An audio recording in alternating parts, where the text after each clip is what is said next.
Oi pessoal, tudo bom? Olha nós aqui de novo. Então, hoje eu escolhi o tema catarro no ouvido, tá? Desculpa que eu tô um pouco disfônica, ou seja, rouca.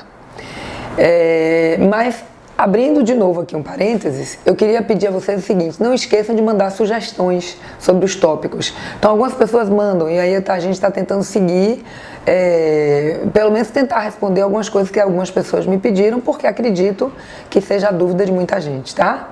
Então, como eu estou aqui para tentar, pelo menos, esclarecer ou dirimir as dúvidas, diminuir as dúvidas, eu vou prestar atenção para dessas sugestões de vocês também, tá bom? Então, hoje eu vou falar sobre catarro no ouvido. Me perguntaram sobre catarro no ouvido. Então, o ouvido também tem catarro, doutora? Tem sim, o ouvido tem catarro. Então, por que o ouvido pode ter catarro?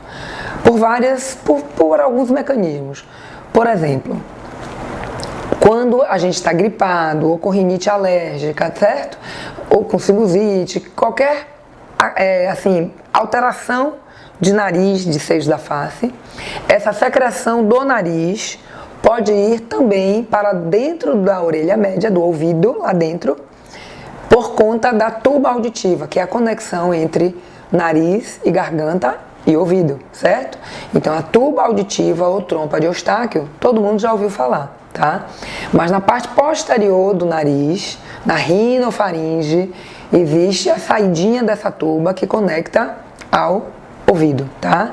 Então, essa tuba que mantém a pressão da orelha média, a pressão da orelha bonitinha. Então, às vezes, quando a gente está gripado, vai assoar o nariz em excesso e ouve ploque-ploque, tudo isso é a tuba auditiva trabalhando, tá?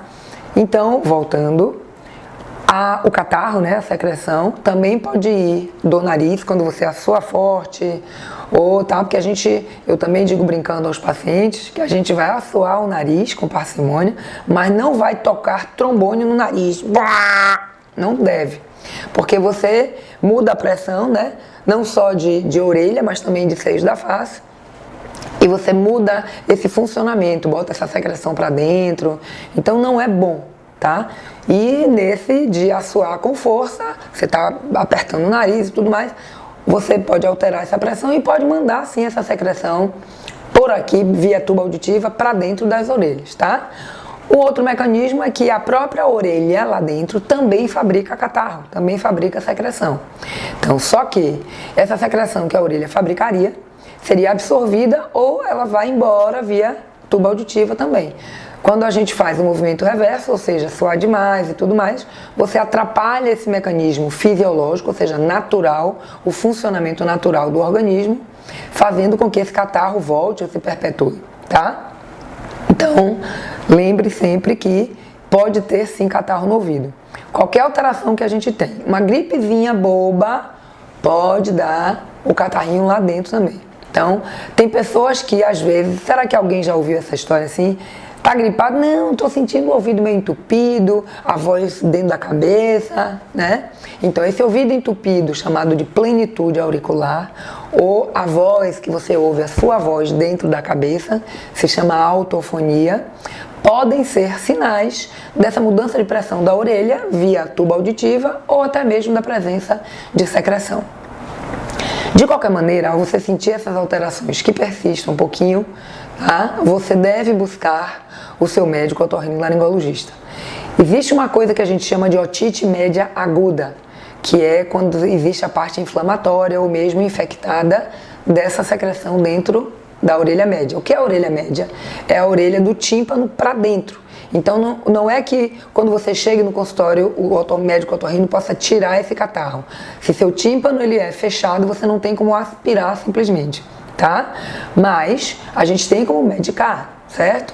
Porque essa secreção, por esses mecanismos todos, ela estará lá dentro da orelha. Então, a gente vai olhar, vai ver se você tem uma otite média aguda, se pode ser inflamatória, se já está infecciosa, para saber qual a forma que a gente vai direcionar esse tratamento, tá? Então, eu não estou falando da otite média aguda agora, que requer tratamento, às vezes antibiótico, às vezes até mesmo uma medida de emergência chamada paracentese. Claro que com muito critério, né? Para se escolher fazer ou não uma paracentese, tá bom? Falarei sobre isso em outro vídeo. Mas existe simplesmente a presença da secreção. Essa secreção, assim como a secreção que sai do nariz, ou que a gente expectora, ela tem diversas consistências, tá?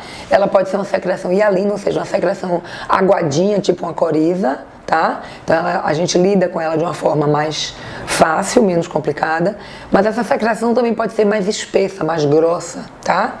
E a própria secreção, às vezes, dentro da orelha, ela desidrata e ela vai engrossando, tá?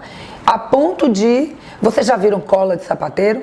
Pois é, aquele glue, aquela cola grossa, né? Que não... Se você virar para derramar, ela é difícil até de escorrer. A densidade é muito alta, né? Então é muito densa.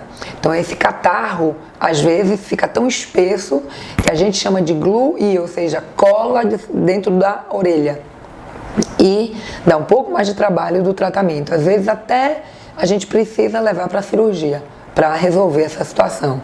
Às vezes fazer uma limpeza, às vezes deixar até uma coisa que se chama de tubo de ventilação, tá bom? Mas, ou seja, se você tiver uma gripe forte, tiver dor de ouvido, uma dor que não seja uma dor leve, né? Mas assim, uma dor leve que teve uma vezinha só, tudo bem.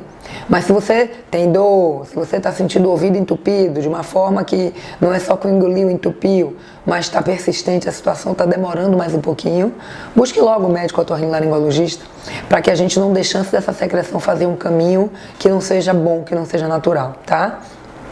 Então, o médico otorrinolaringologista, ao examinar você, vai saber determinar que tipo de tratamento seria melhor em cada caso, tá bom? Então, sentiu o ouvido entupido, sentiu o ouvido borbulhar, sentiu o ouvido estalar, qualquer coisa que você ouça nos ouvidos, busque o médico otorrinolaringologista para que a gente possa lhe orientar da forma melhor, tá bom? Beijo, galera, até a próxima!